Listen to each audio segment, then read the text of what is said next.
जो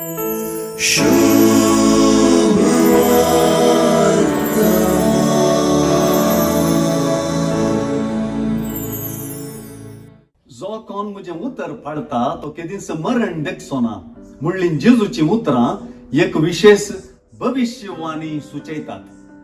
तेच परी ही उतरां देवातय वा जेजूतय संबंधाक करी वाटी सुचयतात. जेजून जुदेवांक ही उतरां सांगलेल्या वेळार सुवार्थेंत जुदेवांनी हींच उतरां म्हणजे जो कोण मुझे उतर पाळता तो केदींच मरण देखसोना पुनरुचरलेली दिसून येतात. ह्या मुखांतर जेजूचे उतर आयकून जागा सुवार्थेचो वस्तू स्पष्ट जालो. जुदेवांक जेजूची उतरां समजोंक ना तरी तांची सावालां बरीत उतरां आमकां जेजू विशीं आनी बापा विशीं जायत्यो संगती कळीत करतात. हे दिशेन तांणीच उल्लेख केल्ली आब्राहामा संबंधी गजाल जेजूक जोगतें विवरण दिवंक उपकारता. आब्राहाम देवाचें उतर आयकल्लो मनीस.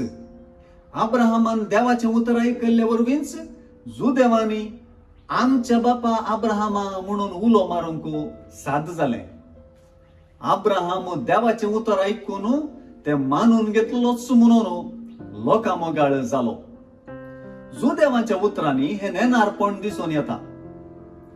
जेजू मुखांतर व्यक्त जावचें देवाचें उतर देवा बापाकच उगडापें करता. जेजूक वळखल्या शिवाय बापाची वळख जावंक साध्य ना म्हणून सुवार्ता रुजू करता.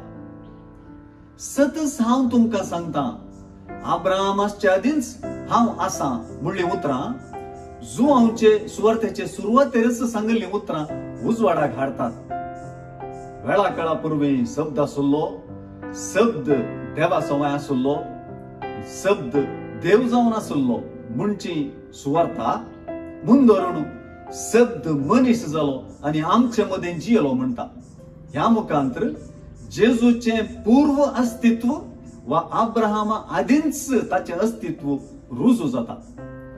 जशें जेजू बापाक वळखून ताचें उतर पाळता तशेंच आब्राहामानी देवाचें उतर पाळलें.